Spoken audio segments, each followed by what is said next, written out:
We are now at the 4 p.m. Central European start time, so we will start. We have three great speakers for you today. Dr. Alexandra Santino of Oria Bioscience, the CEO, Dr. Bastien Masson, the Head of Research and Product Development, again at Oria Bioscience, and my wonderful, very good colleague, Alishka Bolashkova, application scientist at Sophion Bioscience. These three experts will be running through this webinar today, simplifying organelle electrophysiology with ready-to-use Oria organelles and Sophion automated patch clamp technology. It's a really interesting, growing, rapidly advancing area, and these three experts are the people at that cutting edge that are going to be giving you those latest developments in the field. So without further ado, I'll bring Alexandra, CEO of Oria Bioscience, to the stage, and we can make a start with his talk. Over to you, Alexandra. Thank you, Damien. Can you hear me well? I guess yes. So I'm super happy to give this webinar and share it with Eliška and Bastien and you. So Oria Bioscience is a company that has been founded 2 years ago in Paris. Great place to do biology and life sciences. And we are three technical co-founders, engineers that want to bring organelle for assays and for you assays. So I will briefly go into what Oria is doing, and then I will go on to why organelle membrane, native membrane are important for assays when you target organelle proteins. So lysoprep. Lysoprep are obtained thanks to microfluidic chips. We obtain purified lysosomes, and these lysosomes are ready to use and plug and play, which means that you can use them directly by storing the vials and then putting them into APC platforms or other plate reuse assays. Thanks to microfluidics, we can keep the entire integrity, and these lysosomes are functional, and we reproduce it at scale with controlled batch-to-batch variability. We are also working on other organelles, such as mitoprep or reticulum preparation, and others will come in the future. So organelle prep for your assays. You can use these organelle preps for electrophysiology, ion channels, biochemistry with binding affinity assays, high content imaging, flow luminescence assays, and omics. So I will go into the story, our story at Oria Bioscience, and why we decided to launch these new types of solutions, our approach and vision, and why use organelle preps. So we did some literature analysis, and from the left to the right, you have lysosome, mitochondria, and ER. And we analyze the world's organelle therapeutic targets. And we see that thanks to the academia research, there is more and more publications around organelle therapeutic targets. And when you compare this approach to cytosolic targets or plasma membrane targets, you see that the maturity is different. Because here we are in the beginning of the exponential phase that we had before for plasma membrane and cytosolic proteins. So as Damien mentioned, that is a field growing rapidly. And we notice the same thing for the patents that are being deposited. We see 25% of growth rate on the new patent deposited around organelle channels or proteins. So our vision at Oria is to spark the therapies of tomorrow by opening the frontiers of the unreachable. And it is really like opening the cell, releasing the organelles so that we can assay them. Our mission is to deliver ready-to-use organelle, functional, entire, and at scale. And it's important because if you consider all the pathologies that are not being treated, you know that in terms of organelle membrane, you have 4x more membrane proteins inside the cell compared to the plasma membrane. And when you look at the approved drugs by the FDA, there are less than 2% of drugs that are targeting these organelles with a known mechanism of action. So the ratio are totally different. And if we had the same amount of therapies on the organelle, we would like to have 5 more time therapies. And each organelle is involved in every therapeutic areas because the lysosome is the recycling center, and not only the recycling center. You have the ER, that is the mother of all organelles, producing proteins, producing lipids. And you also have the mitochondria, producing the energy and regulating calcium with ER and lysosomes, and many more other organelles. So we found that there is a small gap in discovery cascades between the whole purified cell extracts, where you can do binding affinity assays, fluor HTS assays, and the whole cell tissue organoids assays. And that's here where we can bring our isolated organelles, or isolated organelles that you can isolate by your protocols for classic assays and niche informations. And isolated organelles can bring a great in-between between losing the interactions between protein-protein interactions with purified proteins assay and large noise due to whole cell or whole organoids assays. So let me tell you about the beginning of the story. So in the beginning, we wanted to access organelles, giant organelle vesicles, thanks to osmomechanical approach.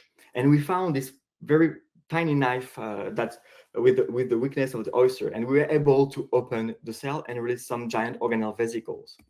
And thanks to this approach, cell by cell, organelle by organelle, we managed to record all the membrane proteins. So we did initial tension, so that's the resting tension, the resistance, the elasticity, the rigidity of each organelles, and we compare them to the plasma membrane, and we see very interesting differences.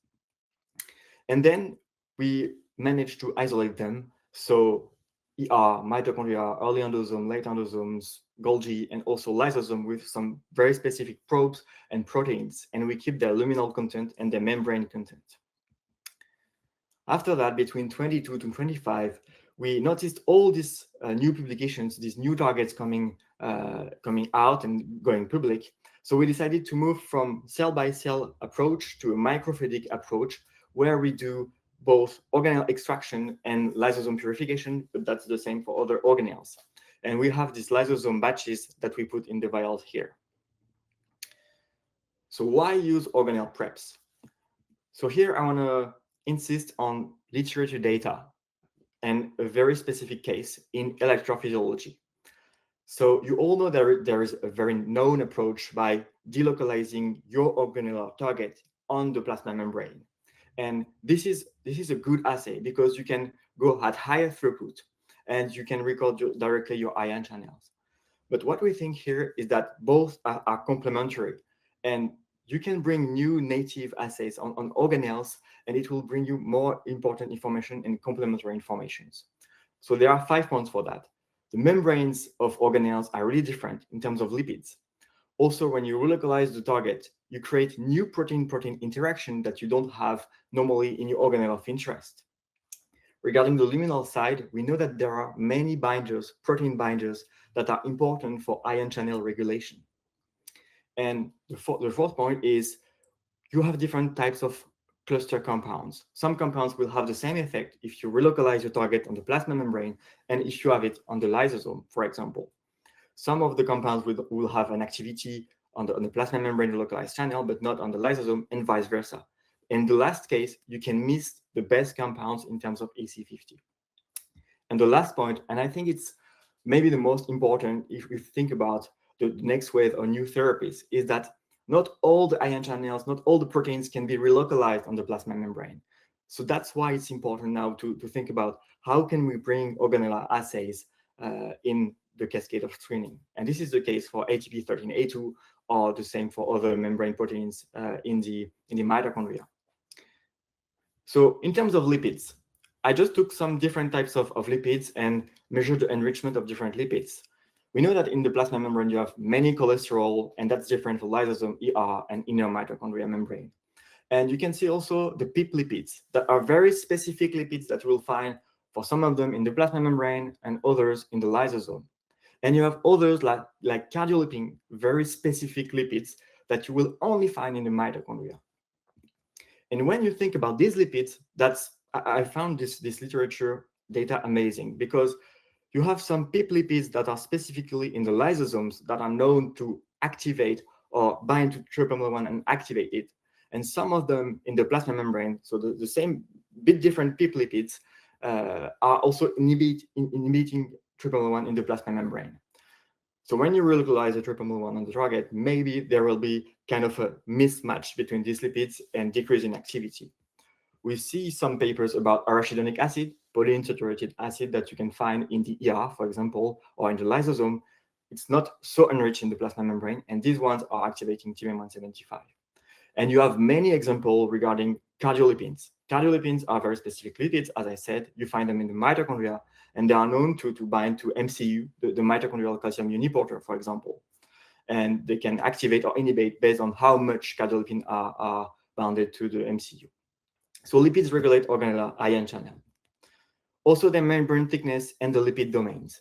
We know that plasma membrane is larger, plasma membrane thickness is larger than lysosome, ER, or Golgi, for example.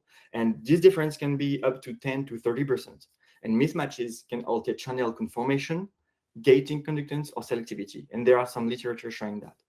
And this is the same aspect for lipid phase domains. We know that in the plasma membrane, you have many gel domains, many fluid domains. And when you are at room temperature, you have more than 1/3 of gel domain in the plasma membrane. And if you look at the lysosome, when you are at room temperature, but also even less at 37 degrees, so body temperature, you have much less membrane domains that are gel phase. So that's why it's also important to do native organelle assays, but also at body temperature. And there are many literature and papers showing that some of the particular domains can enhance or increase the activity or the permeability of some ion channels. And I just picked some very specific channels with TMM175, MCU, and ryanodine receptor 2 for different types of organelles. And we know that there are specific binders. So we call it the key protein ion channel regulation binders. And they are in the lumen, they can be in the membrane, and they can be also in the cytosol. And thanks to the native organelle environment, you bring the lumen and the membrane. And thanks to the relocalization in the plasma membrane, you bring the cytosolic. So we developed solutions to address the need for combining both high throughput recordings with intact native organelles. And usually at the lab, we call it the lysoland because we're seeing many circles like that. And I want to thank my team on that because it's kind of a galaxy always. And we can check for integrity, you can check for the isolation procedures with the purity, the QC traceability, scale and yield, storage and usability. So I won't go into the detail and feel free to ask questions at the end of the webinar if you have questions on the quality control. And I will just finish by some very specific use cases that are non-electrophysiology use cases. So I will be very brief on that. But these are important because let's say you are targeting the lysosomes. On the lysosomal membranes, TMM175, TRPM1, you want to regulate the ion homeostasis inside the lysosomes. And in this cascade, after that, you have the enzyme, and you are targeting the enzyme activity. And basically, GBA1 or exoaminidase, these are enzymes that are hydrolytic enzymes. So they are hydrolysis some very specific molecules, specific lipids, specific sphingolipids or glucoceramides inside the lysosomes. And they are really important in neurodegenerative diseases. So we can do also plate-based readers assays with these lysosomes. And we also done mitoprep preparation on which you can measure these types of enzymes and their activity. And I really like these types of assays because they are complementary again with the automatic patch jump assays because you have two different aspects of the cascade and the biology of the lysosome or other organelles. So you can insert these organelles in different aspects. Drug discovery, so target discovery, hit to lead safety with omics, as I said, fluorescence, APC, and maybe safety, because I think some of the organelles, if your compound are acting on the ion homeostasis of some organelles, maybe it can be a trouble for next developments. So I stop there. Thank you very much for your attention. And feel free to ask questions at the end of the talk. And I want to thank my team for all the development and also Sophion team for the collaboration. Thank you very much.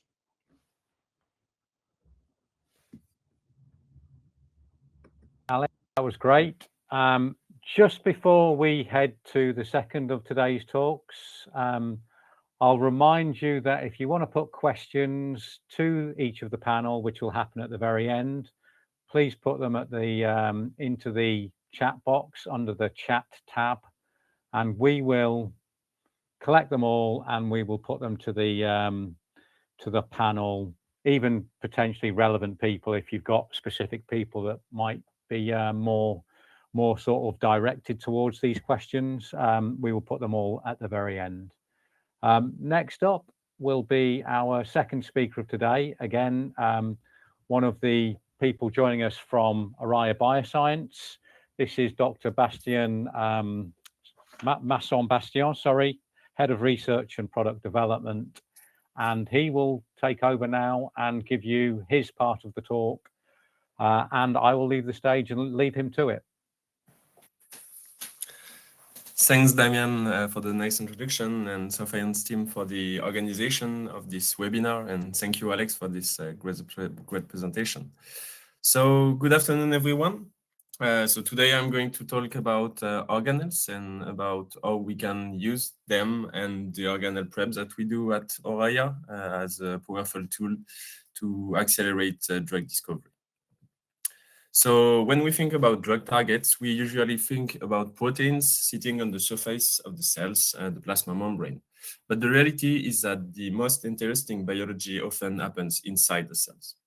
As Alex already mentioned, organelles remain largely underexplored, even though organelle channels plays critical role across every therapeutic area. One of the main reasons is that these targets are incredibly hard to access experimentally, and that's exactly the problem that we are solving at Oria. So why organelles are so difficult to work with? There are three main reasons. First, they are intracellular, embedded deep inside the cytoplasm, which makes them physically hard to reach. And second, they are very small, between 0.2 and 0.5 micrometers. That's at the limit of what most standard techniques can handle. And first, the most important one, organelle collection is really challenging. As you can see on the blurry side protocol, current isolation methods are time-consuming, prone to contamination, and the organelles are time-sensitive, and this method can damage the membrane, which completely changes the biology you're trying to study. And this is the core challenge, and this is the challenge that motivates us to build our technology. So today, I will focus mainly on lysosome as our lead example, because they are particularly exciting as drug targets and because they are where we have our most advanced data. So lysosomes are small acidic compartments found in every cell. They are increasingly recognized as high-value therapeutic targets. But the lysosome is not just a recycling bin for the cell, it's actually a dynamic signaling hub. It controls three major functions. It manages degradation, breaking down proteins and cellular waste through its acidic environment and hydrolase enzymes. It acts as a metabolic sensor, detecting nutrient levels and regulating cell growth. And it plays also a central role in calcium signaling, releasing calcium to coordinate processes like autophagy, for example. And this complexity is precisely why lysosomes are implicated in so many diseases. One of the most exciting aspects of lysosome biology, at least for me, is its ion channels. So ion channels, as you may know, are membrane proteins that control the flow of ions like calcium, potassium, or chloride across biological membranes. And they respond to electrochemical gradients and are absolutely essential for cell function. In the lysosome specifically, ion channels regulate calcium signaling, control the acidic pH of the lumen, and are involved in membrane fusion and trafficking. You can see on this slide and on the right on the slide, some key channels that are in the lysosome: TRPM1, TMM175, TPC, CLC7. And we will come back to this on the next slide, as these channels are not just biologically interesting, they are directly linked to disease. TRPM1, calcium channel, regulates autophagy and trafficking. Loss of function leads to mucolipidosis, type 4, lysosomal storage disorder. On the other side, TMM175 plays a key role in maintaining luminal pH. It's strongly associated with Parkinson's disease. TPC and especially TPC2 modulate calcium signaling and have been linked to viral entry, including for some coronaviruses. And CLC7, chloride channels, is essential for lysosome stability, and the loss of function leads to osteoporosis. So these are clinically relevant, validated targets. The question is, how do we study them? This brings us back to the technical challenge. There are currently two main approaches to isolate the lysosome. But first, for both of the methods, we need to enlarge them with a PIK5 inhibitor to have bigger and patchable lysosome. The first method is manual isolation under microscope, which requires expert hands, is extremely slow, as you can imagine, and cannot really scale. The second is gradient centrifugation, as you can see on the right on the slide, which is faster but give you more contaminants, and the harsh condition often damage the membrane integrity. That means that if you want to have a big batch of purified lysosome, you need a lot of cells at the beginning. And both methods are difficult to implement at scale, and this is the gap that we are trying to fill. So at Oria, we have developed a microfluidics-based platform for efficient, gentle, and qualitative organelle isolation. The workflow is simple, as Alex already mentioned. We start with cell culture, extraction of organelles, where we can see different organelles, and then we purify the lysosome to obtain a lysosomal preparation called the lysoprep. With this workflow, we can have a very good yield in terms of lysosome isolation per cell, while preserving the native biology of the lysosome. This results in ready-to-use preparation of isolated lysosomes that can go directly into downstream assays as APC, as we are going to see. And of course, isolation alone is not enough. You need to know that what you have isolated is actually good quality. So we have built a quality control pipeline around the purity and integrity of the sample, along with functionality for sure. So purity is assessed thanks to fluorescence microscopy and protein analysis mainly. We use specific lysosomal markers that you can see on the left side on this confocal image in green, compared to a lipid probe in red, to confirm that we have isolated is indeed enriched in lysosome and not contaminated with mitochondria, reticulum endoplasmic fragments, or other membranes. On the Western blot data, you can see a clear enrichment of lysosomal markers in the lysoprep column compared to the total cell extract. We can also clearly see that the contaminants are found in the waste. As shown here, with this result, we ensure that we have at least 80% of purity and even more in each lysoprep.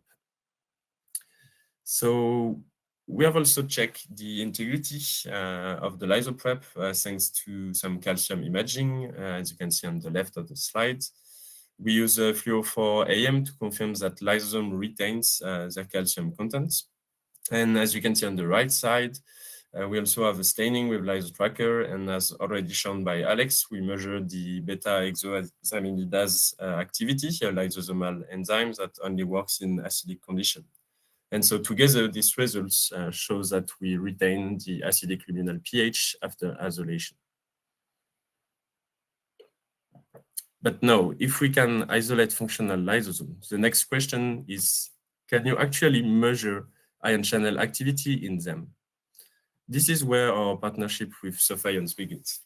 Sophion has few automated patch clamp system, as you may know, available with a special plate with smaller holes, which is designed to record electrical activity from small vesicles or organelles. And as I was saying, a little more than 1 year ago, we began this collaboration. And let me be honest, the beginning wasn't that easy. Early on, we had significant challenge with lysosomal capture. As you can see here, only 35% of the lysosome were showing membrane resistance above 200 megaohm, the threshold that we have estimated for a proper patch clamp recording. So we have investigated several hypotheses. not enough lysosomes, sleeping issues with too small lysosome, debris contamination, or not optimized assay condition. And in the end, it was likely a combination of all these factors. This pushed us to optimize our lysoprep protocol, improving purity, reducing debris, and most importantly, increasing lysosome size. As you can see here, we achieved to have a size around 3.2 micrometers, and along with assay development with the Sophion team, we improved capture reliability, reaching 75% of success rate. So with this optimized preparation, we were able to generate robust, reproducible TRPML1 pharmacology data.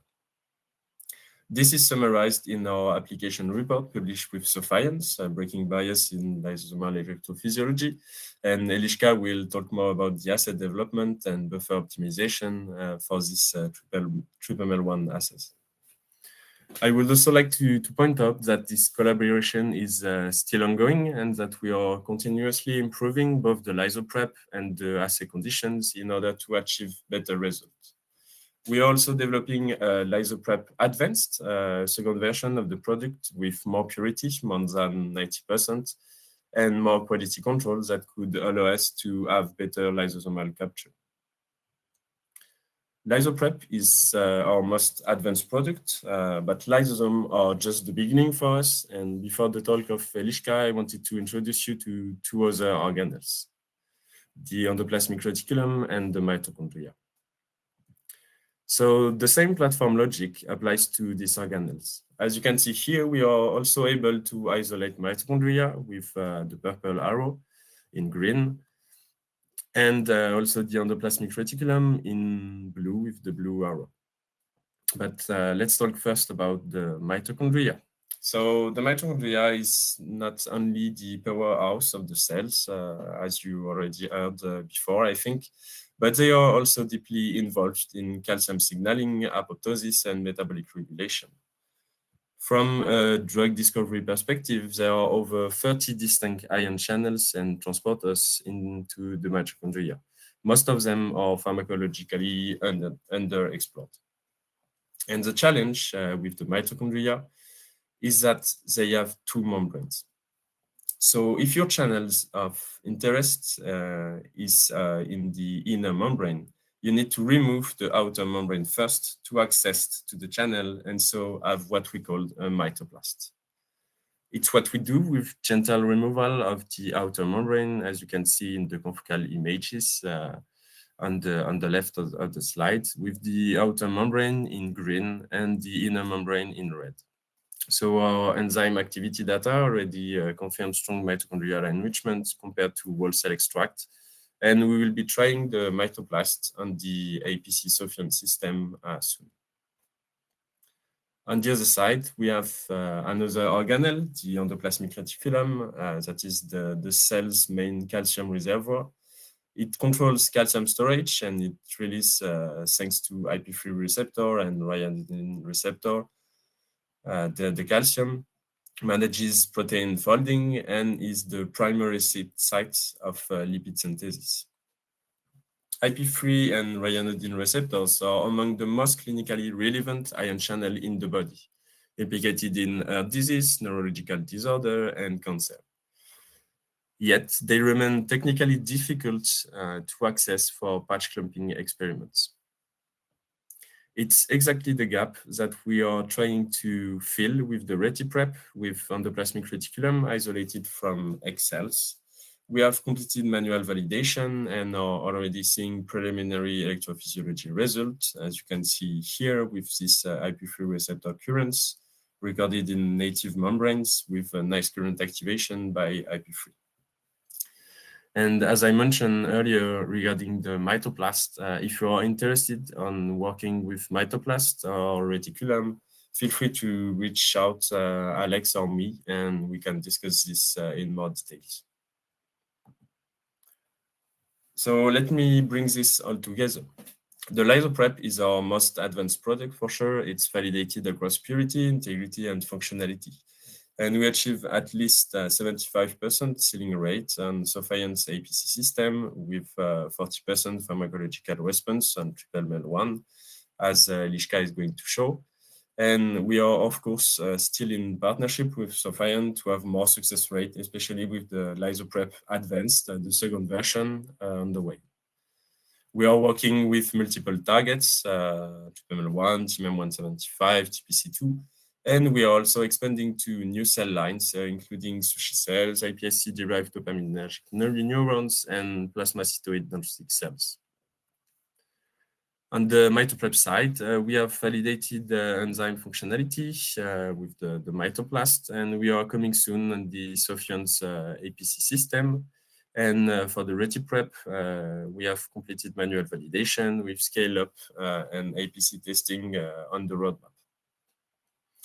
And so many more cell lines and organelles are on the way, as you understood. So some references, if you want to know more about the beginning of the story with the Oria isolation process, you have the article on the left. And if you want to look at the app notes made with Sophion on the right, and Eliška will show some results just after. So thank you very much for your attention, and I hope I have convinced you that organelle ion channels, and not only the ion channels, represent a huge opportunity, and that Oria has the technology to unlock it. Thank you.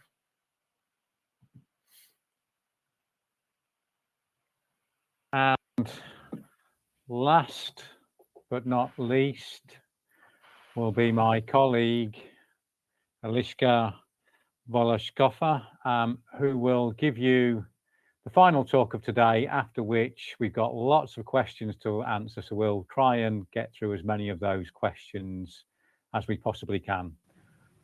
And with that, I will leave you in the great hands of Eliška. Take care. Okay, hello, good afternoon. Thank you, Alex and Bastien, for the great talks. I indeed enjoy our collaboration together. And I'm an application scientist at Sophion Bioscience, and I will talk more about the electrophysiology we do with Oria's lysopreps and how we can use these on Sophion systems. So as Bastien already mentioned, organelles are small in size, so that is one of the main challenges when trying to do patch clamp on them. So that is why Sophion developed small hole consumables where the patch hole is reduced in size. And that is ideal for using Oria's lysopreps. So we established a collaboration together to try to develop an assay using our consumables and our systems, and they're ready to use organelles. So the small hole consumables are better to form a seal. As you can see on the right side, we have a standard hole size chip where we could see that the lysosomes are slipping through the patch hole, as we could see with these resistance spikes, while when we reduce the patch hole size in our small hole consumables, we can see that the lysosomes get positioned on the hole and form a stable seal.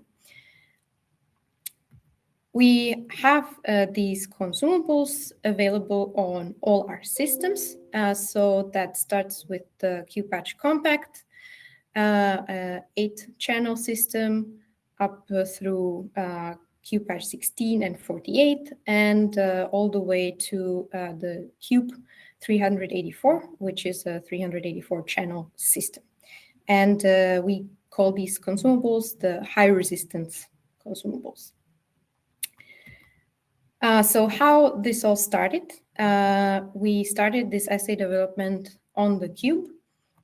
where we can utilize the opportunity to perform different pressure protocols across one chip, where you can select to use a different strength to, for example, capture the lysosome, or to access the membrane, to rupture the membrane with different whole cell suction pulses. So you can design your assay to be, let's say, a development assay where you have different groups with different conditions. And this will be also available to our Cube customers with the next software update that is called Beluga, which also comes with a new user interface where you can then design your assays with differential pressures across one chip. You can then group the consumable by columns and select which pressures you want to use for either the positioning or the whole cell suction, as I mentioned before. And you can have up to 12 different groups on one consumable, but of course you can tailor it to your needs.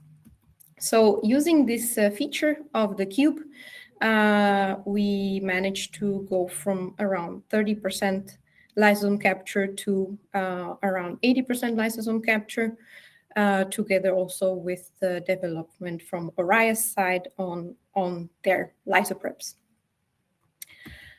And now going more specifically to the TRPML1 assay that Bastien mentioned. We developed this assay for both the Cube and the Q-Patch using Oria's lysoprep. So to run this assay, you need the high resistance consumables, as I mentioned. For the Cube, it's the Q-chip with a patch hole size around 1.5 micrometers. And for the Q-Patch, it's the Q-plate, high resistance Q-plate. That is paired together with a whole cell protocol, which is specific to these consumables, which Sophion provides together with the consumables to help you set up this assay.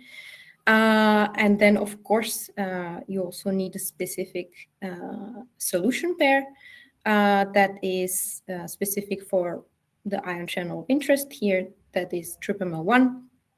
And, of course, Oria's lysoprep. For this assay, we use the TRPML1 overexpressing lysoprep. And then you can perform your assay using your desired experimental protocol, voltage protocols, and analysis. So showing some results specifically from the Cube.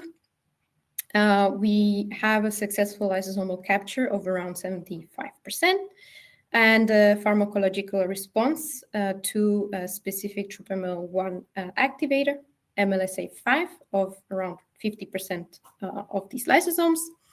And you can see this looking on the traces below, where you can see an increase of both the outward and the inward currents in these lysosomes when exposed to MLSA5, the activator. We also did negative control experiments. For this, we were provided by lysopreps from Oria that were knocked out for TRPML1. And as you can see, there is no increase in neither the outward or inward currents in these. And we also did some concentration response experiments using MLSA5 and calculated the EC50 value of 0.19 micromolar, which is in accordance with literature values. And lastly, we also did this assay at near to physiological temperature at 35 degrees. And we have seen that this does not affect the success rates of this assay, so it is possible to perform this assay in physiological temperatures. And that is it from me. And yeah, I think we go to the questions, right? Eliska, we are going to be quizzing all the experts, so we'll bring both Alex and Masson back on as well. And we have a lot of questions to be asking all of you. So we better make a move on, really. To help the presenters, if you can find the questions under the All button in the top right, and I'll do my best to read through them from the bottom, because the bottom is the earliest question. So being fair to everyone who's put their questions in early, we'll try and get as many of them done as we can. Although Ritu was hot off the blocks and asked, I think, the first 4 or 5 questions. I've taken one out, or I've answered one already. So Ritu has 4 questions, and I think they're pretty much generic. So any one of you can jump in, or you can all add your bits as well. So at the bottom of the questions, the earliest question from Ritu, there exists a lot of heterogeneity among the lysosomes as well. Sorry, Alex, did you need something? That's okay. That's okay. I can start by answering, and Bastien, if you want to complete, feel free to complete. Sure. So first question about heterogeneity of lysosomes. So yes, there are many different types of lysosomes. So for now, we are not like sorting by lysosome types, but we are using very specific proteins. So you mentioned the LAMP2 proteins. We are also using TMM192, and there are very new publications showing that this TMM192 is highly enriched. So we use TMM192 and LAMP2 and other RAB proteins for quality control and Western blotting. So I think that's also answered the purity question about Western blotting. And in the case of overexpression, so we do not overexpress specific probes. So we overexpress specific channels, but for quality control, we do not overexpress specific resident luminal proteins or membrane proteins. So I hope I answered to all these all the questions about the lysosomes, and Ritu, do not hesitate to send me an email, or to Bastien. We'll be very happy to answer the questions and start the discussions. Yeah, if I can add something on the towing protocol, the thing is that we have developed like a procedure to have the towing of the lysosome, so it's quite easy. You just take the vial and you add the towing buffers that we have developed in house, and in maybe 10 minutes it will be ready to patch. And maybe one that you could still address, the fourth of Ritu's early questions. Doesn't storing the lysosomes for months change the intracellular ionic composition of the lysosomes? Yeah, so that's under review. So what we see is that for now, for 1 month and even for 3 months, we don't have modification in terms of lysosomal ion channel activity. In terms of ion content, there may be some variations, but I would guess that for all lysosomal recordings with APC, as we are changing the luminal content, so losing some proteins, of course, this is not a big deal. But I agree that for enzymatic assays or wall like lysosome attached assays, if at some point we manage to do that, that would be an issue. But for now, we did not see some variability for 1 month to 3 months on TRPM1 and TMM175. Moving to Piotr's question. So for electrophysiology, especially the chip size or the recording hole size, the size matters obviously, and lysosomes can obviously be very tiny across, a number of different size ranges. Can you effectively filter them based on size constrictions to give you populations that are more recordable? Yes, totally. As I have shown, we have a lysosome population around 3.1, 3.2 micrometers, and we are able to sort them by size. So it's really, really useful to fit after on the plate. And moving to Gabrielle Sergio's question, how do you deal with cells with small size like PBMCs? Is lysosome isolation efficient considering the difficulty of disrupting these kinds of cells without perturbing the integrity of lysosomes during that lysis phase? Yeah, I think we see that it's harder because the plasma membrane and also the cytoskeleton properties, so mechanical properties, there are different cell by cell. So we need to adapt our extraction device for some cells, and so the way we collaborate. So we start new cell lines when a partner wants to work on a new cell line, and then this cell line can be on the catalog after. So there is a lot of work for new cell lines to be validated. And moving to the next question from Sandip, which is almost a bit of a follow-on from Gabrielle's question. Why don't calcium and protons or hydrogen ions leak out of the lysosomes upon isolation? We think that they are leaving actually, but the assays that we are using, so we are using formulations outside the lysosomes, so they can pump back the calcium and the protons. So we use formulations that are cytosolic like. So you can put ATP and other types of cytosolic proteins. And moving to Abdel Rashid, who's both asking a question, but also looks like he's fishing for a job. So he might want to be in contact with you by email afterwards. But let's go with his question first before you can offer him a job online in real time. Thanks, Alex, for the talk. For the mitochondrial MCU, does its isolation and purification affect its interactions with its associated proteins, such as MCU1? Yes. So that's a tricky one because MCU is also regulated by the protein mRA in the membrane, and the MICU1 and 2 are in the membrane space. So these two proteins are gating the channel in a closed state. So when you use them, when you lose them in the mitoplast conformation, you have kind of a leaky channel. So in the assay for MCU, we would like to work with purified MICU on top of that to have the good conformation and also the good complex, the wall complex. So yes, it's really tricky. And a question from my old mucker, Yuha. Can you elaborate on the flow-4 method to measure calcium content in the lysosome, considering the pH dependence of the dye?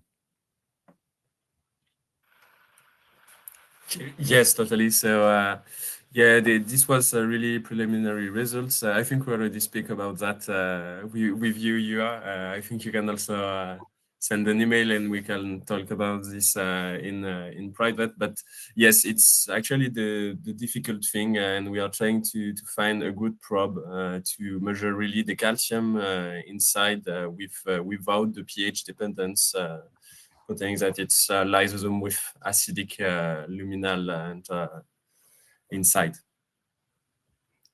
And so I would also add that so we are thinking about doing kind of a ratiometric probes to follow the pH at the same time of the calcium, to be sure that we are seeing the good and real calcium concentration. And we've been contacted by a few companies and labs that want to test new probes. There are many labs actually developing lysosomal probes for pH and calcium. So I'm sure we'll find a good solution.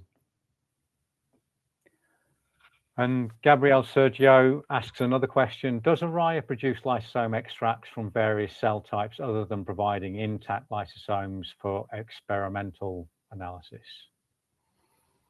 Yes.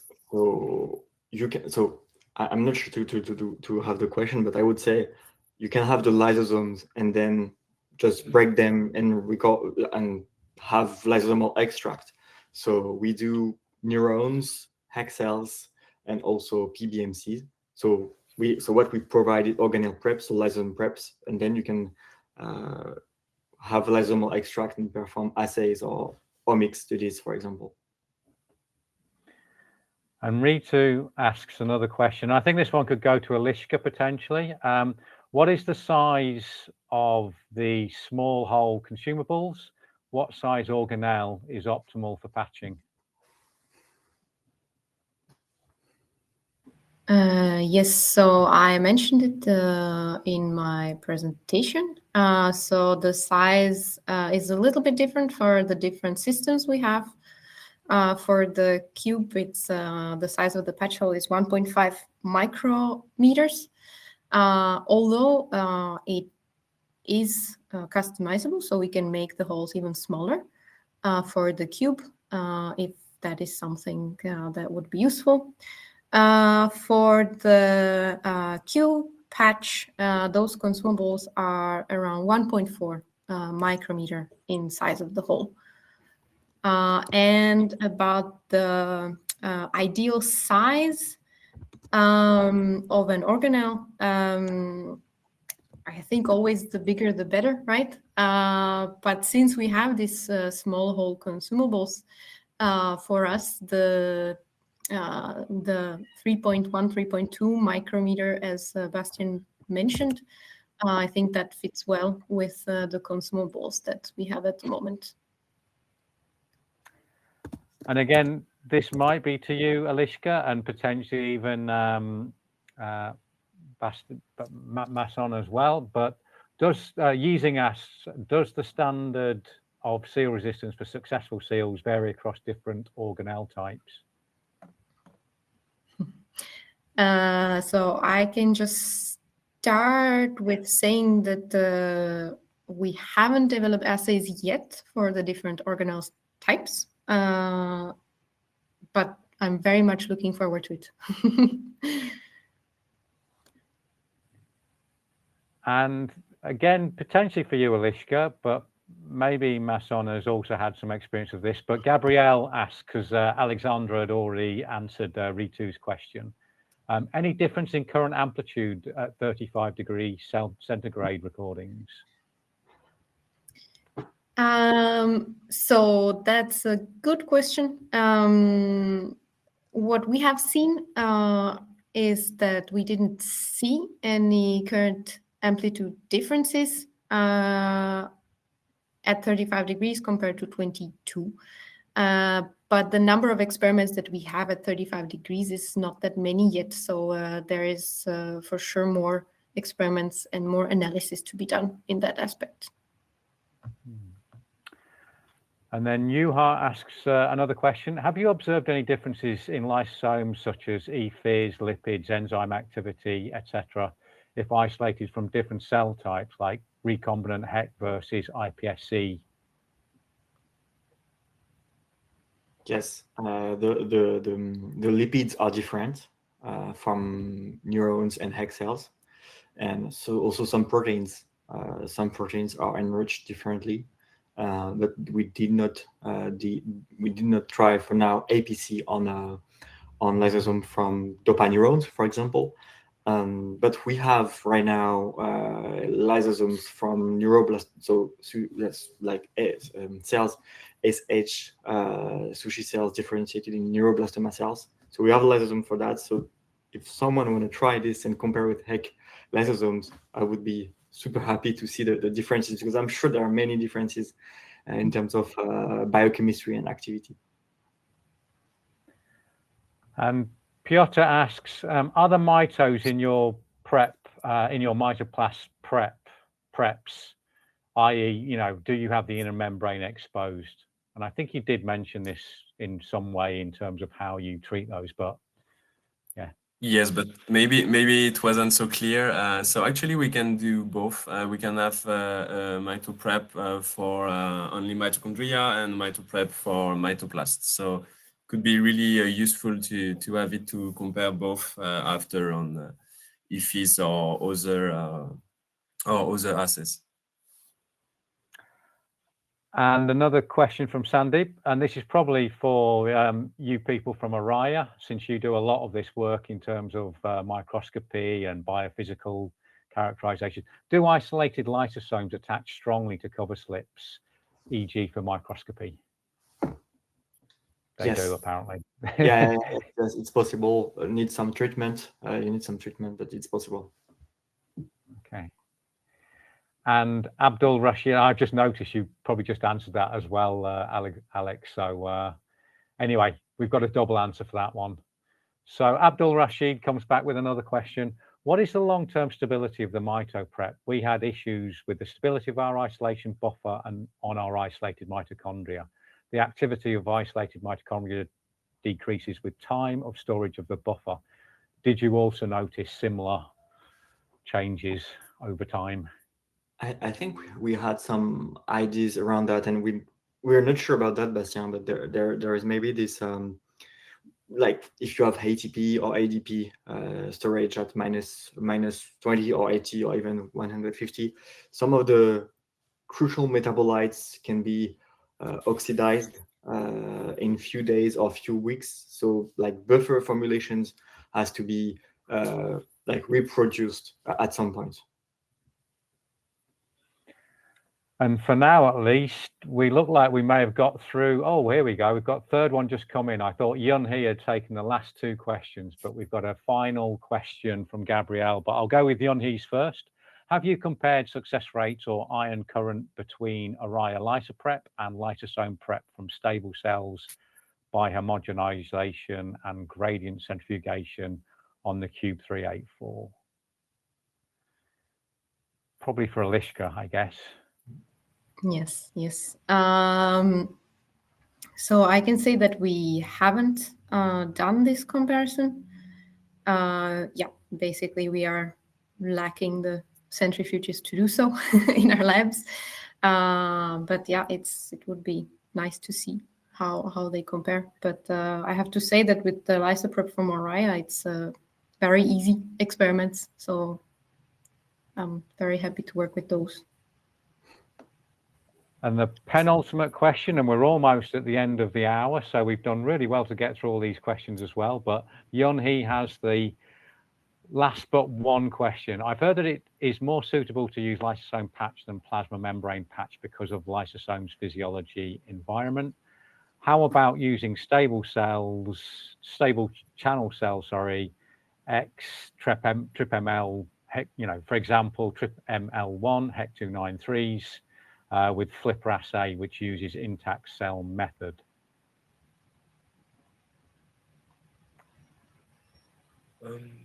Is it for us or for Bastien? I'm not sure who would be best to answer that one, to be honest, but whoever wants to step in and give it a shot. I can try. So I'm not sure to totally get the question, but I would say maybe having TRPML1 on the plasma membrane and doing fluorescence assay on the flipper or directly on the lysosome. From what I know is when you want to do whole cell lysosome flipper assay, you are lacking a lot of sensitivity in terms of signal, because your lysosome is only 4 to 5% of the total cell membrane, and in terms of volume, that's really small amount. So it's difficult, and we think that having much more lysosomes isolated could reduce the noise and increase the signal. So, but maybe it's an interesting approach by doing it in whole cell for sure. I'm sure it is working with relocalized TRPML1 on the plasma membrane for sure. And Gabrielle has now been pushed to the penultimate question because Ritu has got in a final question at the very end. So Gabrielle's question: did you try MLSI3 as a TRPML1 blocker, Alishka? Yes, we did. Nice, simple, straightforward yes. Yes. Yes, it's a blocker of of TRPML1. Yes. Perfect. Hopefully, I'll just about on the hour. So let's get Ritu's final question, which is nice sort of circularity, because Ritu got in with 4 quick fire questions at the very start, and Ritu ends the session with this last and final. No more questions, I'm afraid. We've burnt through our time with 25, 26 questions, I believe we've answered, which is really good going, thanks to the panel. What is the average time we can record from the lysosomes? And maybe again, Eliska, that would be, you know, your expertise area. Yeah, so from my experience, basically the vials of lysosomes are ready to use. So we can thaw them in the morning and then do experiments during the day. And usually we can do experiments at the end of the afternoon as well. Sometimes you have a little bit a drop of a success rate, but you can use 1 vial per day, I would say. Great. And with that, I'd like to thank our expert panel of speakers, Dr. Eliska Volashkova, Dr. Masson Bastien, and Dr. Alex Santinho. Fantastic talks. And as much as anything, I think the Q&As are really good thing to have done, and really appreciate your time in answering all of those very varied and wide and wonderful questions. Thanks also to the people in the background, Jetta, and all the people who make this thing happen. I and the expert panel, well, I'm just a pretty face of this. The expert panel are the real people that know their stuff. I just make this thing go along, but the people in the background have put a lot of time and effort into this. So thank you to Jetta and all the support crew that made this happen. And if you do have any more questions for our experts, please do send us an email. You can send them to Oria, you can send them to Sophion, and we will do our best to answer all of your questions via email too. So thanks to you as well, the viewers, for staying around and watching all of this, and wish you all a good morning, good afternoon, or good evening, wherever you are in the world. Thank you.